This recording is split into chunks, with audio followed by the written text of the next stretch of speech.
On a redéfini je dirais notre stratégie de croissance autour du digital, mais pas uniquement. C'est l'ensemble des parcours de course hors mur. Alors bien évidemment, souvent et très souvent soutenu par le digital, mais c'est aussi, j'allais dire, s'il faut réinventer le camion d'épicerie qui, dans une zone, ira faire le tour des villages parce qu'il y a un désert commercial, et ben, ça fait partie aussi du développement de ce commerce hors mur. Donc c'est tout ce qui va contribuer à aller au-devant de nos clients et à ne plus attendre finalement que les clients prennent leur voiture et viennent à notre rencontre. Le plus difficile dans cette transformation, c'est quoi? C'est la techno, c'est transformer les équipes, c'est les habitudes, c'est quoi?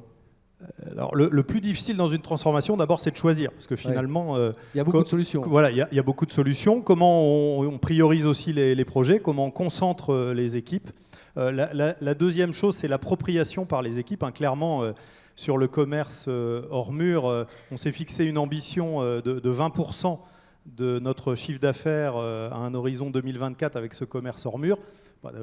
Clairement, quand je visitais les premiers magasins fin 2019, les équipes me regardaient un petit peu en disant lui il arrive de Chine, ici c'est la France ou la Belgique et c'est pas comme ça que ça se passe. Le Covid a été là-dessus sur cette appropriation, je dirais, du digital, de l'omnicanalité, finalement a été, je dirais, un allié redoutable dans l'appropriation par les équipes. Aujourd'hui, l'ensemble des magasins que je visite, en général, le directeur de magasin, la première chose qu'il me fait visiter, c'est son drive et son atelier de préparation de commandes, et il me parle de ce qu'il fait avec ses clients hors mur. Donc on a vraiment énormément gagné là-dessus.